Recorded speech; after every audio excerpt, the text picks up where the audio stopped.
warahmatullahi wabarakatuh. Perkenalkan, nama saya Novita Nur Hakim dengan NIM 41224231206003, program studi akuntansi. Dengan menyebut nama Allah SWT yang Maha Pengasih dan Maha Penyayang, saya panjatkan puji dan syukur kehadiratnya yang telah memberikan kemampuan dan kesempatan kepada saya untuk menyelesaikan laporan magang ini. Kegiatan magang ini dilakukan dalam rangka untuk memenuhi salah satu syarat untuk mendapatkan nilai magang dan juga syarat kelulusan pada program studi S1 Fakultas Ekonomi dan Bisnis Universitas Bina Mukti. Yang saya hormati Ibu Dr. Haja Wina Ruswina SEM MCPM selaku Dekan Universitas Bina Mukti. Yang saya hormati Ibu Kartika Pratiwi Putri SEMAK selaku Ketua Program Studi Akuntansi. Yang saya hormati Ibu Indri Nuria Sintia MPD selaku pembimbing yang telah meluangkan waktu untuk membimbing saya. Yang saya hormati Bapak Asep Cahyana SE selaku Supervisor Lapangan.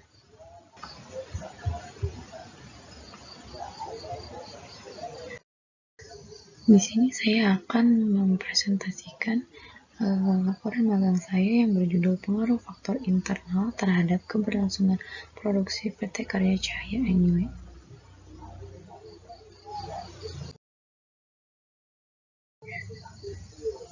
Perkenalkan, nama saya Novita Nur Hakim dengan NIM 41224231206003 dengan prodi akuntansi.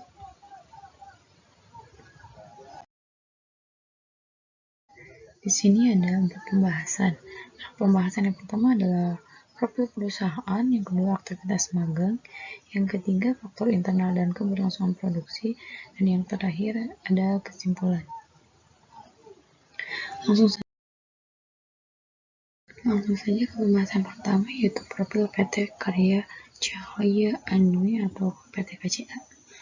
PT Karya Cahya Anhui atau KCA merupakan perusahaan yang bergerak di bidang perdagangan barang dan di bidang jasa umum yang telah memiliki izin usaha operasional resmi dari Mabes Polri dan Dinas Ketenagakerjaan. PT Karya Cahya Anhui telah berdiri lebih dari 23 tahun dan terus berkembang hingga saat ini, sedang bekerja sama dengan Hazara Berkah Abadi yang bergerak di bidang manufaktur atau lebih tepatnya di divisi konveksi. Di bidang manufaktur ini merupakan sektor industri yang mengubah bahan mentah menjadi suatu produk jadi siap pakai, yang mana pada proses manufaktur ini melibatkan tenaga kerja, mesin, dan peralatan. Beberapa contoh produk yang dihasilkan adalah jaket satpam, baju satpam, kurta dewasa, kurta anak, jubah anak, jubah dewasa, kaos PSH, kaos KCA, dan masih banyak lagi.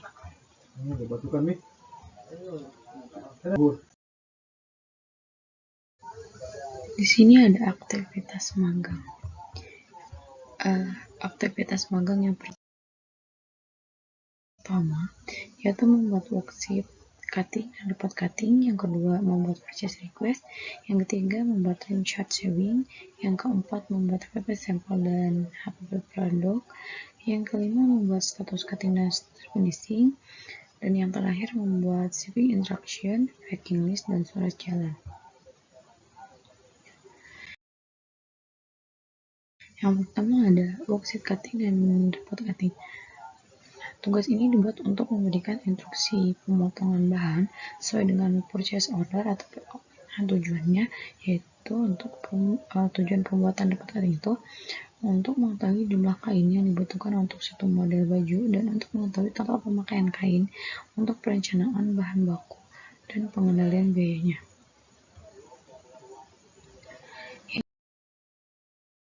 Yang kedua ada purchase request. Purchase request yaitu dokumen yang berisikan permintaan barang atau kebutuhan dalam bentuk dokumen yang dilakukan oleh setiap divisi dengan pertimbangan anggaran perusahaan. Tugas ini melibatkan pembuatan permintaan bahan baku untuk memastikan ketersediaan bahan baku untuk keberlangsungan produksi. Yang selanjutnya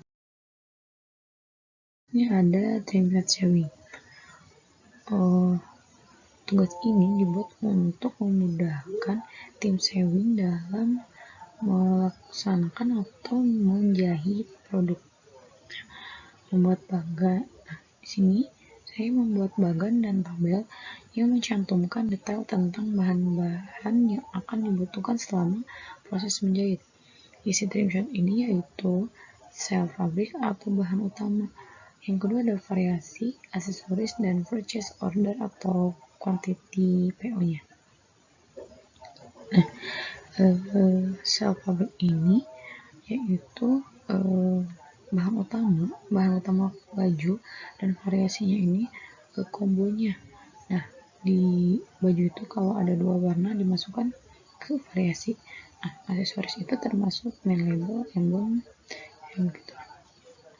Informasi ini penting untuk mengendalikan dan efisiensi penggunaan bahan baku. Trimshot ini dibuat untuk bahan PPM saving sebelum melakukan proses jahit. Selanjutnya HPP sampel dan HPP produk. HPP harga pokok produksi atau HPP merupakan biaya total yang dikeluarkan untuk memproduksi suatu barang atau jasa, termasuk bahan baku, tenaga, dan biaya overhead. HPP ini penting karena untuk menentukan harga jual produk dan menghitung keuntungan dengan perhitungan harga pokok produksi, baik untuk sampel maupun produk jadi. Untuk menghitung HPP ini dibutuhkan data-data harga atas pembelian bahan baku, pemakaian bahan suatu model, biaya transportasi, biaya air, biaya listrik, biaya sewa gedung, dan biaya sarana dan prasarana. Jika data-data tersebut lengkap, maka itu akan memudahkan dalam pembuatan harga pokok produksi.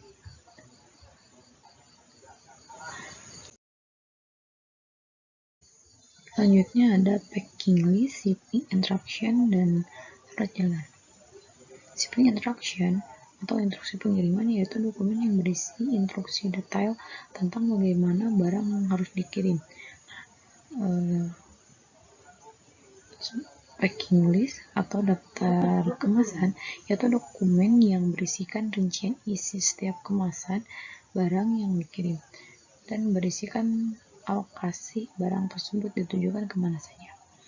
Sedangkan surat jalan yaitu dokumen yang menyatakan bahwa barang telah dikirim dari pengiriman ke penerima. Hal ini penting karena untuk memastikan pengiriman yang akurat kepada pelanggan.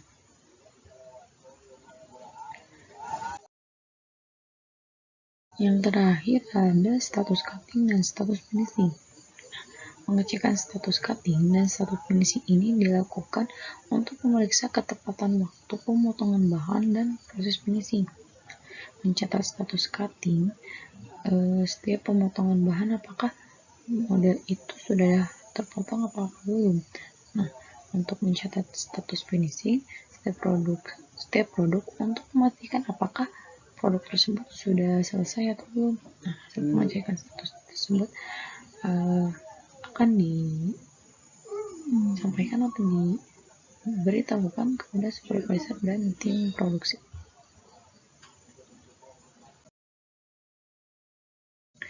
Selanjutnya ada faktor internal. Faktor internal perusahaan yang terdiri atas aspek sumber daya manusia, aspek keuangan, teknik produksi, operasional, dan pemasaran berpengaruh signifikan dan positif terhadap peningkatan kinerja usaha. Keberlangsungan produksi dalam suatu perusahaan sangat dipengaruhi oleh berbagai faktor internal. Nah, di PT Karya Cahaya Anu ini, faktor keuangan merupakan salah satu aspek krusial yang perlu dianalisis untuk memahami dinamika produksi. Keberadaan sumber daya keuangan yang memadai akan sangat mendukung kelancaran proses produksi. Manajemen keuangan yang efektif sangat berperan penting dalam menentukan keberlangsungan operasional perusahaan. Menurut Brigham dan Erhard 2016, perusahaan yang memiliki pengelolaan keuangan yang baik dapat mengoptimalkan penggunaan sumber daya dan meminimalkan risiko finansial. Selanjutnya ada faktor internal terhadap produksi. Faktor internal merujuk pada elemen-elemen yang berada dalam kendali perusahaan dan dapat mempengaruhi proses produksi. Ini mencakup berbagai aspek seperti keuangan, sumber daya manusia, teknologi, dan operasional yang digunakan dalam produksi. Penelitian tersebut menurut Bison, SP, dan Judge 2019. Faktor keuangan yang baik dapat memungkinkan perusahaan berinvestasi dalam teknologi dan proses yang lebih efisien. Dengan efisien yang tinggi, perusahaan dapat memproduksi lebih banyak dengan sumber daya yang lebih sedikit, yang pada gilirannya dapat meningkatkan output dan pengurangan biaya.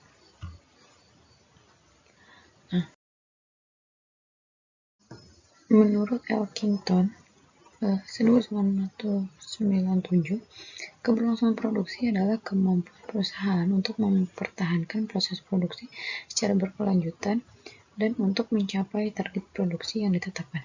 Keberlangsungan produksi dapat dipengaruhi oleh stabilitas keuangan dan investasi keberlanjutan. Faktor keuangan sangat berpengaruh sekali terhadap keberlangsungan produksi, terutama dalam hal pembelian dan dalam jangka pendek.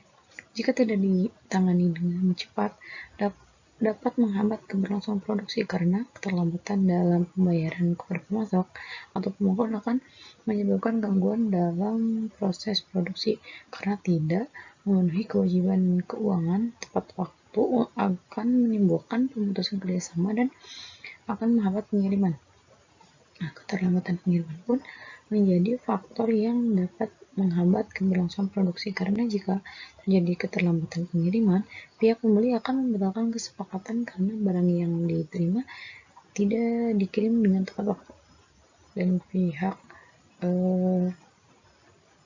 pun berhak meminta pengembalian dana. Hal tersebut akan merugikan perusahaan. Selama saya magang di PT ini sering terjadi keterlambatan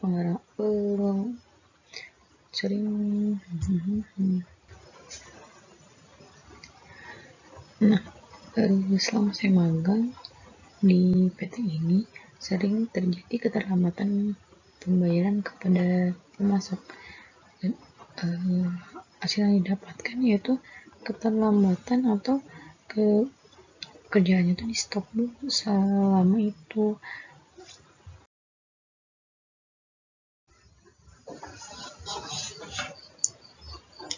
Terima kasih.